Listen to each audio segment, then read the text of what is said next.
What's crappin' and slappin', peeps? Yeah, I'm stopping the boys. You know what? Because even though 92% of my viewers are boys, there are girls too, you know. So I gotta be more considerate. So what's going on, peeps? A bit differently, first of all, don't mind this pee stain on the ceiling. I don't know what the freak it is on the ceiling. I'm in a car. There's no ceiling in a car, Drew. Anyway, today, boys, is a very special day because today, for the first time, I don't know how the freak I haven't done this yet, but today, Crapper Slappers, is the first time I am going to be making, or getting, or do, English! The first time I'm going to be doing a... Yeah, I freaking had to do this. I'm a troll, aren't I? Welcome back, Crappers and Slappers, to the #1 cooking show in the freaking world. Show you how steak is... Oh, crap. A steak on Cooking with Drew. Man, am I freaking pumped. I love steak, but I'm very, very strict when it comes to steak. I hate steak when it's freaking well done and chewy and it tastes like a mouthful of freaking Play-Doh. But I don't like it where freaking blood is gushing out of it like it's a movie out of freaking, it's a scene out of Saw 5. Like, I'm kind of the person that likes it to where, you know, it's medium well. You got a bit of that pink, you got a bit of that texture, you know, but it's none of that well done or freaking blood gushing out of it crap. So yeah, that's pretty much the plan. Let's get straight into it, boys. Enjoy. We're back at base camp, boys. Welcome back. Here we are. So pretty much once you buy your steak, I forget what freaking steak we bought just because my brain's dead. So what we did is pretty much immediately, once you get home, stick your beautiful steak in the fridge, okay? That's tip #1. Just cool it off and that sort of stuff. But what's super important is around half an hour, at least, I promise you, this makes such a big difference. Half an hour before you cook steak, at least, take it out of the fridge and let it relax. This is a very important step. Now, firstly, I know you boys see that I'm carrying my freaking phone around. This crap quality will end soon. I promise you. I got my tripod in the back. Here, I got proof for you boys. This, huh? Look at that. I got my tripod. Freaking Crapper Slappers. So, yeah, don't worry about that. The quality will get better. So, yeah, pretty much what we got is... It feels like a strip loin steak. Pretty much what you want to make sure with your steak is A, it has good marbling. Marbling is the white lines in the steak. You also want your steak to have one full edge of fat. Very important. I'll show you guys why that's super important later on. Now, if you guys don't like marbling, firstly, what the frick is wrong with you? Marbling is the best. But it's pretty much just extra fat. And if you're worried about, oh, my fat intakes can go through the roof, the fat leaves the steak. It's not just going to stay in it, but yet again, you're going to put the fat back in. It's complicated. It's a decent size. If it's too thin and you're going to get a nice sear on it, you're going to overcook the steak. It's going to be well done every single freaking time. And you're going to be eating the Sahara Desert. If it's too thick, your freaking thing is going to look like what dinosaurs eat, freaking raw food, okay? But if you have it in the middle, just like around that thickness, what you can make sure is it's a lot more easy to control what internal temperature it is. So that's some good stuff. Yeah, bye. What would you look at freaking that? I don't know why I sighed like that, but anyway, I don't know. It just feels like something's missing or something like that. So, I don't know. Wait. I think I got something on my shirt here. Just check for a sec. Oh yeah. Oh yeah.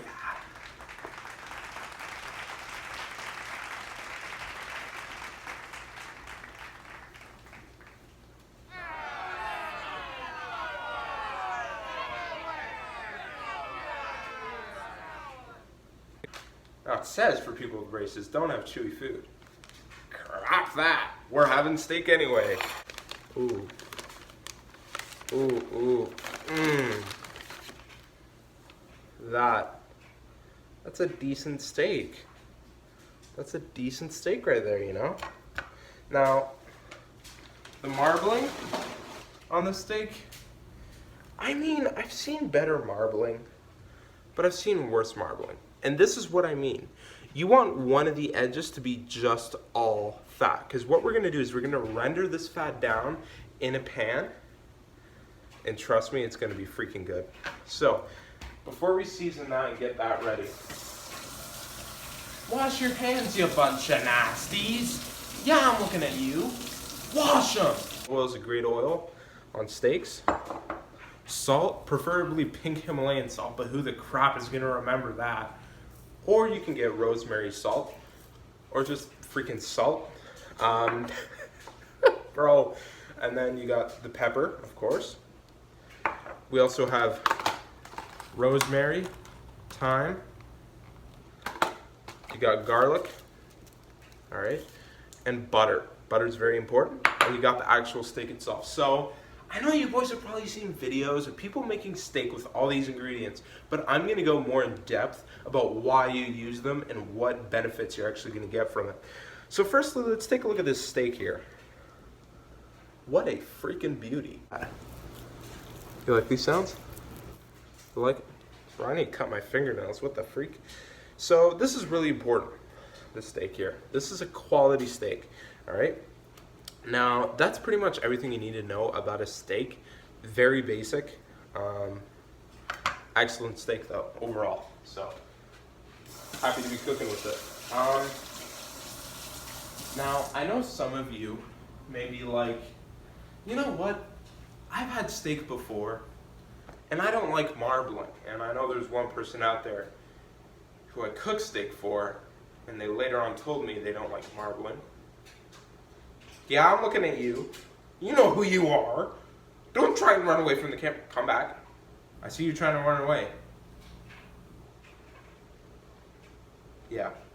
So, anyway, you may think marbling is something to be scared of because it has excess fat, obviously. The marbling is the fat of the steak. If you don't have marbling in a steak, you're eating a freaking grandpa's slipper, for crap's sakes. It's gonna be so dry because the fat turns into juice, which the steak will then cook in. I'm getting frustrated. When this quality, you have to get the quality ingredients to match it. Don't give the steak bull crap. Treat that quality of steak the quality it is. So the first thing you gotta do, here's the steak on a plate. Lightly, ever so lightly, drizzle over some olive oil and pat it in to the meat, okay? What this will do is this just gives it an excess layer that it just won't stick to the pan. It just gives you a bit of extra protection in that sense, all right? Okay, so go ahead.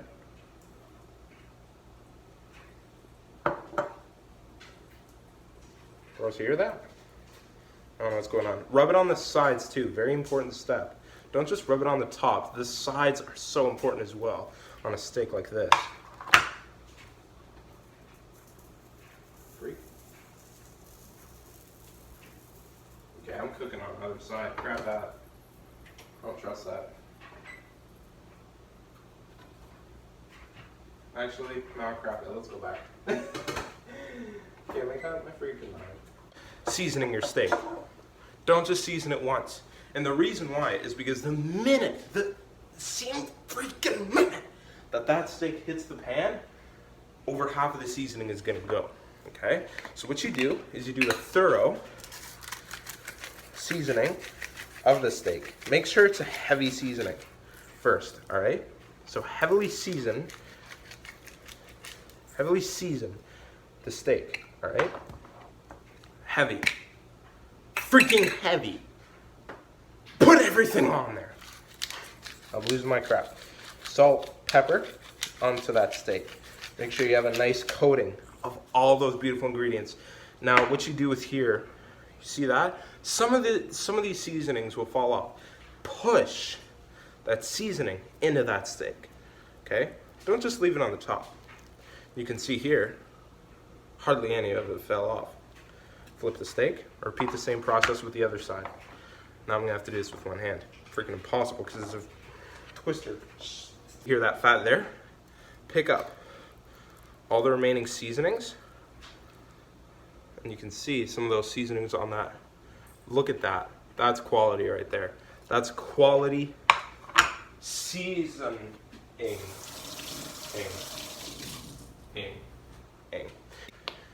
Now this is very important. The pan has to be hot enough when you put those steaks in.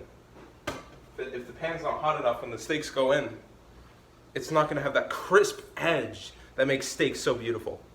So as you can see, the pan's back there. I don't know if you can see it, lightly smoking here. We're going to take it off the heat just for a second because it is a little too hot to where it's smoked right away. It shouldn't be like that. It should be maybe at 30 seconds to a minute before it starts smoking. So it's a bit too hot to where it'll actually burn.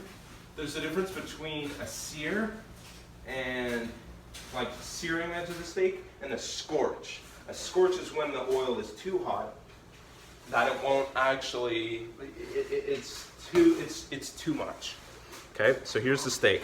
Always lay steak away from you. So while the splatters, good sound.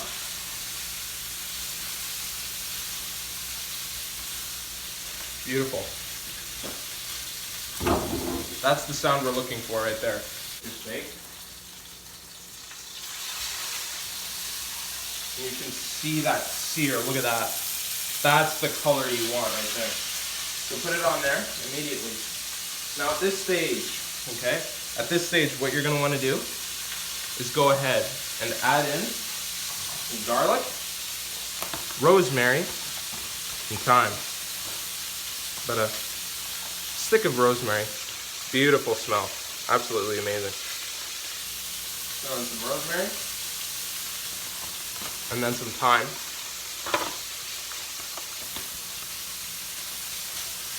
Beautiful. Now, for the butter. Don't put in the butter first. Or the buttle, that I really just call a buttle. The butter will burn, okay? So add in a good amount of butter. And you'll see that. Now once you see it foaming, let me show you boys what's going on here. Boys don't have the best view in the world. Okay, so as you can see here, steaks like this, garlic's like that. And I can see the butter foaming. Now, at this stage, baste your steak. So what I'm going to do is I'm going to tilt the pan and baste it. So I'm going to have to drop you guys for a minute. Be right back. Okay, so we've basted this steak for at least 2 minutes. Okay, so you keep basting it for at least 2 minutes. Add your garlic on top of that steak. The reason why is because where do you think the flavors go? I'm going to tell you, gravity's not going to pull the freaking flavors up. It's going down into the steak. So if you put it on top, I always try and pan fry these certain kind of steaks. Other steaks, the grill is the way to go. And it makes such a big difference where it goes, I promise you that. Now, we're going to render the fat shortly. But first, take a look at that. Look at that. Now you can tell right now, I would say, from feel. We feel the steak. That's probably a good medium rare sort of deal. So what we're going to go ahead and do right now, clean up a bit, firstly. Nasty. And we're going to season the steak the minute it comes off. Literally all you do, and you hear those crackles? That's the fat of the steak. And that's going to give it so much more juice and so much more flavor to where we're going to actually baste the steak a second time. So you hear all those crackles? That's a good sign. Alright. Let it simmer on this side a bit. Let it continue to soak because it's still a bit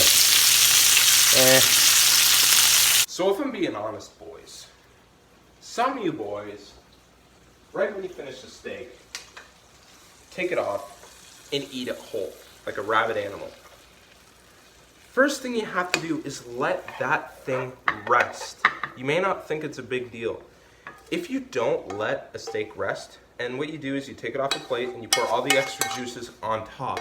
Let it rest and let those juices continue to seep through, all right? So you see the steak here.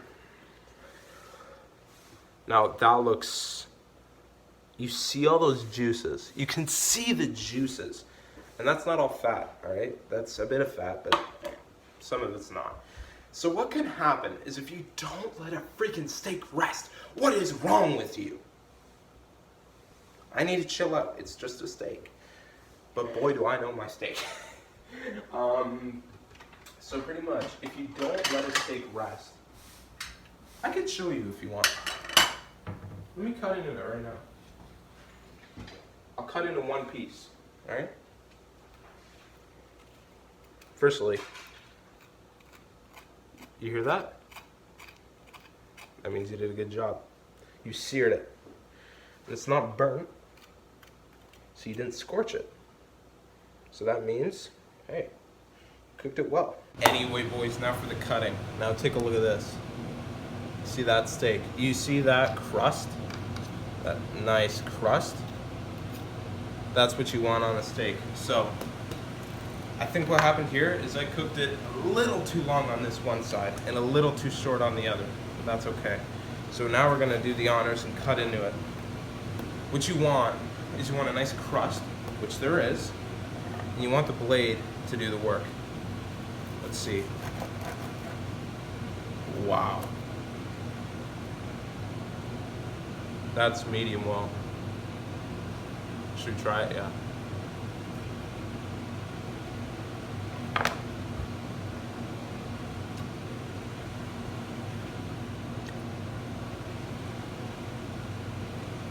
Wow.